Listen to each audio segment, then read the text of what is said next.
नमस्कार, मेरा नाम है विवेक नंदन और आप अभी एस्ट्रोलॉजी एंड रील पे हैं, उसे सब्सक्राइब करें। आपका स्वागत है ज्योतिष ज्ञान में। आज हम बात करने वाले हैं बृहस्पति के ऊपर, जो कि 2 जून से लेकर के 31 अक्टूबर तक कर्क राशि में रहेगा। किस तरीके के रिजल्ट्स मिलेंगे उस पर बात करेंगे। उसके बाद हम बात करेंगे केतु, जो कि अभी फिलहाल मघा नक्षत्र में चल रहा है, उसके ऊपर भी बात की जाएगी। तो चलिए सबसे पहले शुरू करते हैं। कर्क राशि में जो बृहस्पति बैठने वाला है उसके परिणाम क्या नहीं होते। तो जो केतु में कर सॉरी बृहस्पति, माफ कीजिएगा, बृहस्पति जब कर्क राशि में आएंगे तो वहां पे बृहस्पति जो होते हैं वो उच्च के हो जाते हैं। और बृहस्पति ज्ञान, धर्म, आपकी जो भूख होती है, पेट, उदर, ठीक है, लीवर और फूड, क्योंकि पेट में फूड जाएगा तो फूड, इन सभी चीजों को कनेक्ट करते हैं बृहस्पति। और बृहस्पति बृहस्पति ना सत्य भी माने गए हैं। तो इस पीरियड में आपको सत्यता के साथ जुड़ना चाहिए, धर्म को ज्यादा फॉलो करना चाहिए। और ये मैं स्पेसिफिक किसी राशि के लिए नहीं बता रहा हूँ कि भाई अगर आप कर्क राशि में है तो आप ये करें, मेष में है तो आप ये करें। आप 12 की 12 किसी भी राशि में है और आपकी ज्यादा ये फ्रूटफुल इनके लिए होगा जिनका महादशा या अंतरदशा चल रहा है। बट ऐसे क्या होता है, महादशा, अंतरदशा, प्रत्यंतर दशा, सूक्ष्म दशा, प्राण दशा, तो कहीं ना कहीं आपको बृहस्पति मिल ही जाएगा। इसलिए मुझे लगता है सभी के लिए है, ठीक है। तो 2 जून से लेकर 31 अक्टूबर तक अगर आपको बृहस्पति कभी भी आपके में आ रहे हैं, डेली में आ रहे हो या हफ्ते में आ रहे हो, महीने में आ रहे हो, एक पर्टिकुलर पूरे पीरियड में ही आपको बृहस्पति मिल रहे हैं, तो आप इसका लाभ कैसे उठाएंगे? आप इसका लाभ ऐसे उठाएंगे कि सच बोलिए, ज्ञान प्राप्त करने की कोशिश कीजिए। या किसी व्यक्ति को अगर आप ज्ञान दे भी रहे हैं तो वो ज्ञान सत्यता का हो, धर्म से रिलेटेड हो, ठीक है, यानी कि मोरालिटी का ध्यान रखें। नैतिकता जो वर्ड यूज की जाती है उसका पूर्ण रूप से ध्यान रखें। आप सबसे ज्यादा फायदा आप उठा सकते हैं। टीचिंग फील्ड वाले व्यक्ति अगर हैं और उनकी यही दशा चल रही है तो आप बहुत ही अच्छे टाइम पीरियड में रहेंगे। आप अपने प्रोफेशन को बहुत अच्छी तरीके से डील कर पाएंगे और आपको काम करने में मजा आएगा। आपका दिमाग जो होगा बहुत अच्छी तरीके से काम करेगा। अगर आप और किसी भी तरीके का काम करते हैं, फॉर एग्जाम्पल आप मेडिकल एस्ट्रोलॉजर भी हैं, तो भी ये पीरियड आपके लिए बहुत अच्छा साबित हो सकता है, क्योंकि आप खुद भी ज्ञान लेंगे और आप दूसरों को ज्ञान दे भी पाएंगे। इस तरीके का ज्ञान दे पाएंगे उनके जीवन में उनको काम आए। आ, ये वीडियो सिर्फ इसलिए मैं वीडियो नहीं बना रहा हूँ कि मुझे सेंसेशन क्रिएट करनी है, बिल्कुल भी नहीं करनी है सेंसेशन क्रिएट। ये वीडियो सिर्फ डायरेक्शंस के लिए होती है और मेरा हमेशा कोशिश होता है कि मैं बेतुकी चीजों को सामने ना रखूं, सही तरीके की बातों को लोगों के सामने लेके आऊं ताकि लोगों को ज्यादा लाभ प्राप्त हो, ठीक है। तो बृहस्पति जो है, बृहस्पति देव पे गुण हो गई। बृहस्पति देव ज्ञान देने का कार्य करते थे और बृहस्पति देव जो थे वो खुद में ही इतने ज्यादा शत्रु नहीं थे कि उनका पूरा ध्यान जो रहता था वो ज्ञान के आदान प्रदान में, योग में, ठीक है, और सत्य के साथ में अपने जीवन को व्यतीत करना और सद्भाव रख के अपने कार्य को करना। तो कुल मिलाकर आप ऐसे मान सकते हैं कि आपको धर्म के मार्ग पे चलते हुए आप किसी भी कार्य को करेंगे, वो कार्य आपके सिद्ध हो जाएंगे उस टाइम में। और फिर अगर आप इसको थोड़ा अलग लेवल पे लेके जाते हैं तो आप शेयर्स में गोल्ड के रेट चेक करिएगा इस टाइम में, तो आपको गोल्ड के रेट थोड़े अनस्टेबल मिल सकते हैं, क्योंकि जुपिटर जो है वो गोल्ड को रिप्रेजेंट करता है। गोल्ड के रेट में आपको स्टेबिलिटी मिल सकती है, ठीक है। एक राइज मिल सकता है इस टाइम, क्योंकि ऊंचे हो रहे हैं तो राइज अच्छा खासा मिल सकता है। फिर बृहस्पति, मान लीजिए किसी की कुंडली में बृहस्पति खराब है, ठीक है, तो बृहस्पति खराब है तो ये समय का लाभ वो ज्यादा उठा नहीं पाएंगे। जैसा कि मैंने कहा कि धर्म के मार्ग पे चल के सत्यता के साथ में आप अपने काम को करेंगे तो आपके काम सिद्ध होंगे। बट अगर आपकी कुंडली में बृहस्पति खराब है और आपका किसी भी तरीके से बृहस्पति आपके उसमें आ रहा है, ठीक है, तो हालांकि बृहस्पति उतना नुकसान नहीं करता है, पर इसका ये मतलब नहीं है कि बृहस्पति हर किसी को लाभ कर जाएगा, बिल्कुल भी नहीं करेगा। आपके काम अटकेंगे, आपको परेशानी आएगी और आप के अंदर में एक गुण भी होगा कि आप सत्य गुण जो होता है ना वो आप में कम हो जाएगा। तो आप तमोगुणी होंगे और आप अपने आप को जस्टिफाई भी करेंगे, आप अपने सारे एक्शन को खुद ही जस्टिफाई कर देंगे और वहां पे आपके सक्सेस में रूढ़ा और बाधा दोनों बन सकती है, ठीक है। अब मान लीजिए किसी की गुरु की महादशा या अंतरदशा चल रही हो और उसकी कुंडली में गुरु नीच का हो, तो 2 जून से लेकर 31 अक्टूबर तक का टाइम उसके लिए काफी ज्यादा डिफिकल्टी भरा होगा ही होगा। क्या करना चाहिए? करना ये चाहिए उस व्यक्ति को उस पीरियड में भी कि वो जितना बेहतर तरीके से सोच सकता है किसी के लिए, उतना बेहतर तरीके से सोचे, ठीक है? और धर्म के मार्ग पे रह करके कार्य करने के ऊपर ज़्यादा। दूसरा जो मैंने अपना देखा है कि जिन पुरुषों के बृहस्पति खराब होते हैं और अगर वो वैवाहिक हैं, तो वो सांसारिक रूप से तो बहुत अच्छा व्यवहार सबसे रखते हैं। उनका उनकी पत्नी के प्रति, हालाँकि पत्नी के प्रति प्रेम हो सकता है, कोई बड़ी बात नहीं है, लेकिन वो अपनी पत्नी के लिए उतने अच्छे पति साबित नहीं हो पाते हैं क्योंकि वो अंडरस्टैंड ही नहीं कर पाती अपनी पत्नी। प्रेम है लेकिन अंडरस्टैंडिंग नहीं बनेगी। बृहस्पति के कमज़ोर होने से, क्योंकि बृहस्पति जो है वो दाम्पत्य जीवन का भी प्रतिनिधि करता है, प्रतिनिधि उसके ही हाथ में है, ठीक है? हमारी लिए कोई स्त्री है, लड़की है, अभी विवाह नहीं हुआ तो अलग बात है, अगर विवाह हो गया है या विवाह होने के लिए आप लड़का देख रहे हैं और कुंडली में बृहस्पति अगर खराब है, तो बृहस्पति लड़की की कुंडली में जो होता है वो उसके पति को भी शो करता है। हालांकि सप्तम का मालिक जो होगा वही पति को दिखाता है, लेकिन आप वैसे नेतृत्व को देखेंगे तो बृहस्पति से भी नेतृत्व माना गया है, इसलिए बृहस्पति का लड़की की कुंडली में शुभ होना बहुत जरूरी है। सप्तम के मालिक का भी शुभ होना जरूरी है और बृहस्पति का भी अच्छा होना जरूरी है। दोनों चीजें अगर अच्छी हैं तो गृहस्थ जीवन बहुत अच्छे से निभ जाता है। इन चीजों पे ज्यादा ध्यान दिया जाना चाहिए। अधिकतर लोग इसी में उलझे रह जाते हैं कि व्यक्ति मांगलिक है या नहीं है, वो चीजें अपनी जगह काम करती हैं, लेकिन बृहस्पति का लड़की की कुंडली में अच्छा होना बहुत जरूरी है। इसके अलावा D9 चार्ट में भी आपको देखना पड़ेगा कि D9 चार्ट में भी पर्टिकुलर प्लैनेट किस तरीके से इवॉल्व हो रहा है। उसके बाद कहा जा सकता है कि इस लड़की का वैवाहिक जीवन किस प्रकार का होगा, ठीक है? और इस ड्यूरेशन के अंदर में बृहस्पति अगर आपका खराब है तो आपको क्या करना चाहिए? आपको ये करना चाहिए कि अगर आप स्टूडेंट हैं तो अपने गुरु का पूर्ण रूप से सम्मान करें, ठीक है? गुरु का जितना आप सम्मान करेंगे, अगर आपका बृहस्पति खराब है तो आप गुरु का सम्मान करेंगे ही नहीं। कई लोग अपने गुरुओं को गाली देते हैं या बैक पिचिंग कर रहे होते हैं या गुरु के मुंह पे कुछ बोल देते हैं। जनरली क्या होता है, उनका गुरु उनकी कुंडली में डैमेज होता है। अब जिस भी प्रकार का हो, शत्रु भाव में बैठा हो तो उस तरीके से काम करेगा। मान लीजिए कि नीच का ही हो गया तो कहानी खत्म हो जाती है, ठीक है? या ऐसे व्यक्ति की पढ़ाई में भी बहुत बाधाएं आती हैं, पढ़ने की इच्छा नहीं होती है, बहुत मुश्किल से ऐसे व्यक्ति पढ़ाई कर पाते हैं। जिनका भी बृहस्पति खराब होगा उन्हें पढ़ने में बिल्कुल मन नहीं लगता है। Yet there is something different, मतलब और भी चीजें इसमें मायने रखेंगे कि भाई उसकी कुंडली में फिफ्थ हाउस का मालिक कौन है, ठीक है? अगर फिफ्थ हाउस का मालिक बहुत स्ट्रांग पोजीशन में तो पढ़ तो लेगा वो, लेकिन अपनी पढ़ाई के प्रति उसमें इतनी ज्यादा उत्सुकता आपको देखने को नहीं मिलेगी। पढ़ाई किया हुआ भी रहेगा लेकिन पढ़ाई को उतनी ज्यादा वो इंपॉर्टेंस नहीं दे पाएगा या वैल्यू नहीं दे पाएगा एज कम्पेयर टू दोस्त पीपल जिनका बृहस्पति बहुत स्ट्रांग होता है, वो पढ़ते हैं। और जिनका बृहस्पति बहुत स्ट्रांग है और उनका अगर फिफ्थ हाउस का मालिक जो है वो थोड़ी इधर उधर की दशाओं में भी है, मतलब उतना अच्छी कंडीशन में नहीं बैठा है, क्योंकि बृहस्पति मजबूत है। बृहस्पति ज्ञान का मालिक हो जाता है, धर्म का मालिक होता है, उसमें सत्गुण ज्यादा बढ़ जाएंगे। इस कारण क्या होगा कि वो फिर भी बहुत मुश्किलों के बावजूद भी पढ़ के आगे निकल जाता है। इस तरीके की संभावनाएं देखी जाती हैं। अगर आप इस साल में अपने होने वाले किसी भी संभावनाओं को देखना समझना चाहते हैं 2026 को लेकर, तो आप अपनी कुंडली मुझसे विवेचना करवा सकते हैं। आपको मेरे एस्ट्रोलॉजी एंड बीट वाले में 2 नंबर मिलेंगे, किसी भी नंबर पे आप कनेक्ट कर सकते हैं। दोनों में व्हाट्सएप होता है, व्हाट्सएप के थ्रू आप कनेक्ट कर सकते हैं। उसमें कंसल्टिंग चार्जेस आपको मेंशन किए गए।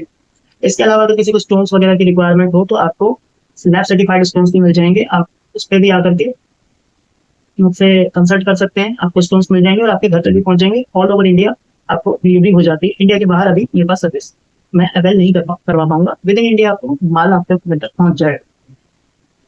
चलिए, अब बृहस्पति पे तो काफी बात हुई, अब थोड़ी केतु पे बात कर लेते हैं, क्योंकि केतु पे भी बहुत ज्यादा बातें हुई है और काफी उलझा भी दी गई। तो मेरा हमेशा कोशिश ये रहता है कि मेरे इस चैनल पे अगर कोई वीडियो बन रहा है या आप लोगों के लिए कुछ जा रहा है तो आप लोगों को साधारण व्यवस्था में बात समझ में आए। फिर मैं वही कहूंगा कि मैं 12 राशियों पे नहीं बताऊंगा, क्योंकि वो है ना पथ भ्रष्ट करने वाली बात होती है। भाई आपने राशि में बता दी, उससे क्या ही फर्क पड़ता है। वो पर्टिकुलर प्लैनेट किसी कुंडली में किस तरीके से बैठा है, उसकी महादशा चल भी रही है कि नहीं चल रही है, तो आप किस तरीके से आप किसी का भविष्य फल बताने की कोशिश कर रहे हैं, ठीक है? ऐसा नहीं है कि मैं ये कहने की कोशिश कर रहा हूँ कि जिन्होंने बताया उन्होंने गलत बताया है, वो बिल्कुल बेहतर बताया, उनका ज्ञान मुझसे कहीं गुना ज्यादा हो सकता है, उनकी समझ मुझसे बहुत अच्छी हो सकती है।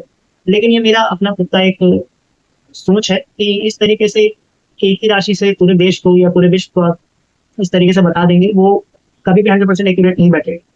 एक्यूरेसी आएगी जब आपका पर्सनल हॉरोस्कोप एनालाइज किया जाएगा, तभी आपके बारे में आपके गुण, आपके कर्म और आपकी सोच, आपकी शारीरिक संरचना सब उसमें दी हुई होती है। उसके अकॉर्डिंग ही फल को बताया जाना सक्षम हो पाता है व्यक्ति। मैं भी सक्षम तब होऊंगा जब मुझे आपका पर्सनल हॉरोस्कोप देखने का मौका मिलेगा। तो फिलहाल हम केतु के ऊपर बात करें, तो केतु मघा नक्षत्र में है, ठीक है? और लगभग दिसंबर के महीने तक जा रहा है। आई एम ऑलरेडी का date, I think first week of December तक मघा नक्षत्र में है, ठीक है ना। तो अभी अभी केतु मघा नक्षत्र में है, तो इसका लाभ कैसे उठाया जा सकता है? इस टाइम में क्या है कि जिनके मान लीजिए 12 में से कोई भी राशि हो, वही सेम पॉइंट आ गया, महादशा, अंतरदशा, चंद्रदशा, दशा, इनमें कहीं भी अगर आपके केतु आ रहा है और केतु आपकी कुंडली में वेल प्लेस्ड है, स्टेबल हो गया है क्योंकि जुपिटर की दृष्टि पड़ रही है, या मान लीजिए आपकी कुंडली में ही मघा नक्षत्र में केतु बैठा हुआ है और केतु की ही दशा, अंतरदशा या महादशा चल रही है और अभी आपका चल रहा है, तो you are in the top notch period. Ketu आपको वो सारी चीजें दे देगा जो आप सोच भी नहीं सकते हैं, मतलब आपकी क्षमता, आपकी योग्यता के अनुसार ही देगा। ऐसा नहीं है कि आप में क्षमताएं नहीं होंगी तो वो आपको दे देगा, बिल्कुल आपकी क्षमता के अनुसार देगा, लेकिन वो आपको बिल्कुल एक्सेलेंट रिजल्ट देगा जिसकी आप उम्मीद भी नहीं कर पाएंगे। एकदम बिल्कुल ही अलग तरीके का आपको स्टार बना देगा।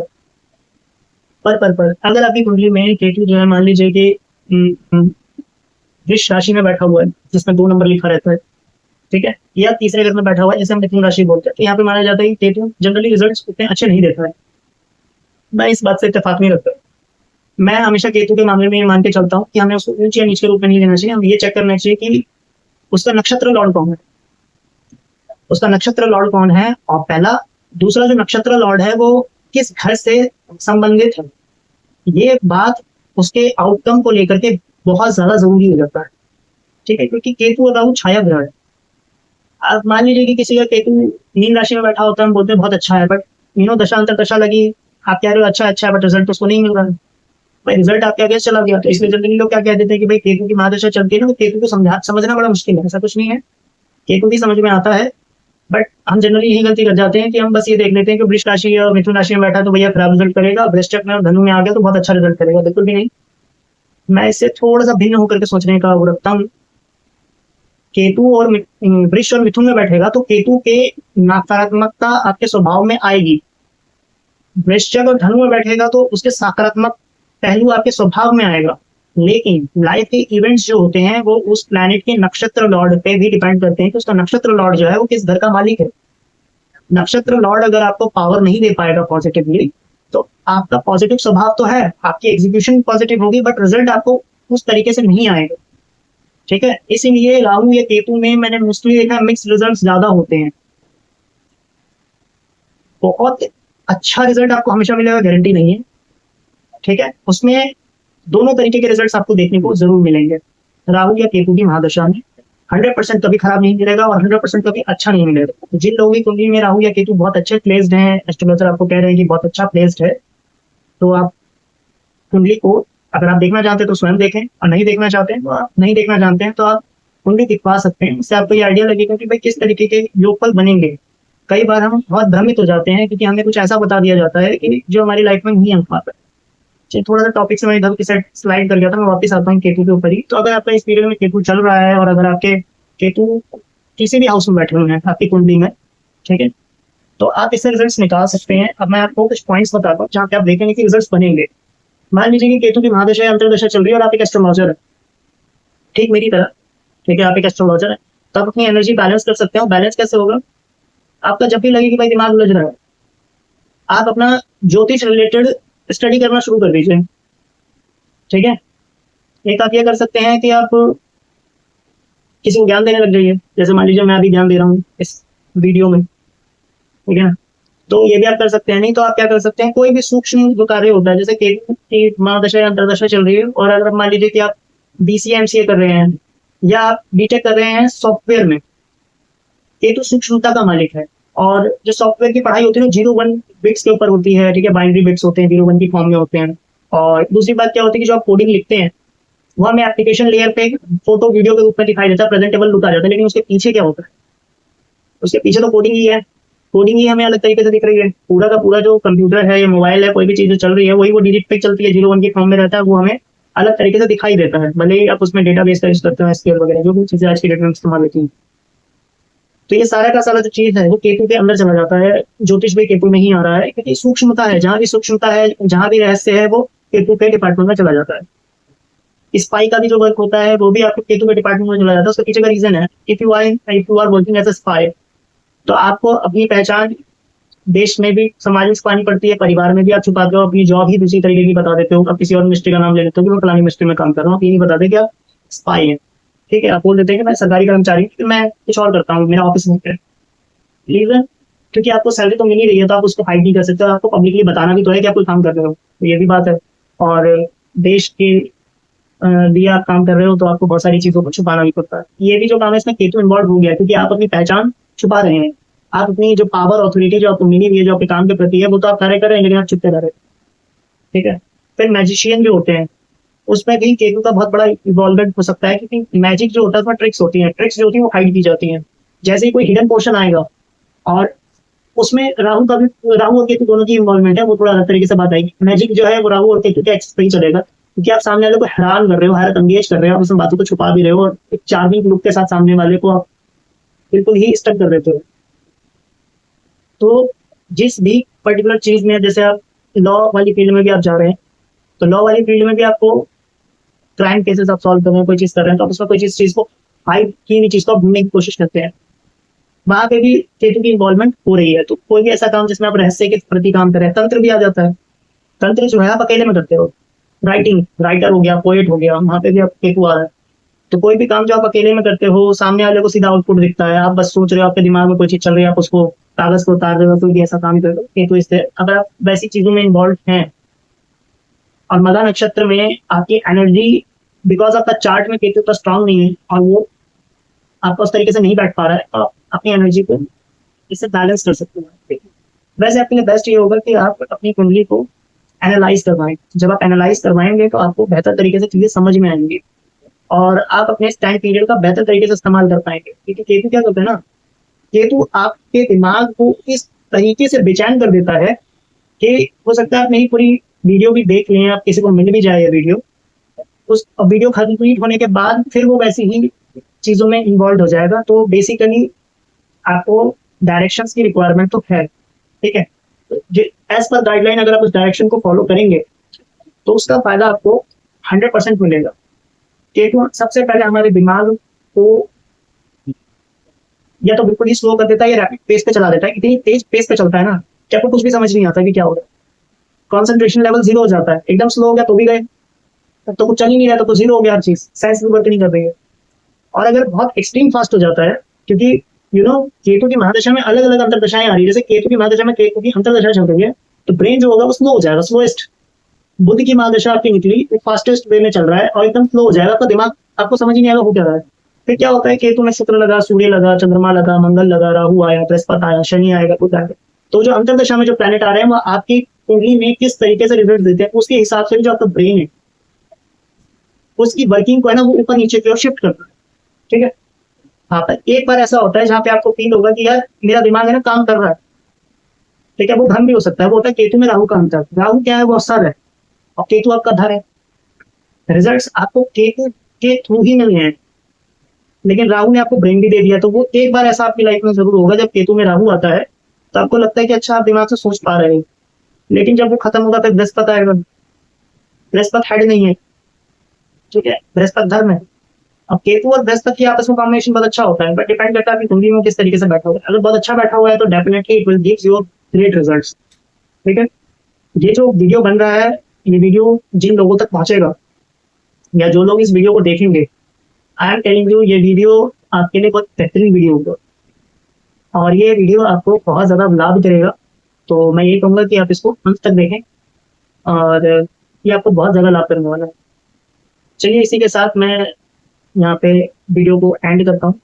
हम दोबारा कभी चर्चा पे आएंगे, नए तरीके की चीज़ों के साथ जुड़ेंगे, और कोशिश मेरी यही रहती है कि जो ज्योतिष में एक भ्रम पैदा किया जाता है, या एक उलझाया जाता है, ठीक है, हम इस हद तक व्यक्ति, सामने वाले व्यक्ति को उलझा देते हैं अपनी बातों से कि वो व्यक्ति परेशान हो जाता है। तो मैं यही कहूँगा कि बहुत परेशान होने की जरूरत नहीं है। आई कैन अंडरस्टैंड कि कभी कभी हमें गलत तरीके की कंसल्टेंसी मिल जाती है, और हम उलझ के फंस जाते हैं। तो yes, you have to identify, आपको आइडेंटिफाई करने में टाइम लग सकता है, लेकिन once you get the right astrologer, तो आपकी लाइफ जो होगी वो बेहतर होगी, और बेहतर ही नहीं होगी, सही तरीके से आप निकाल पाएंगे। ठीक है, तो यहीं पे मैं अंत करता हूँ। जय श्री सीताराम, राधे राधे।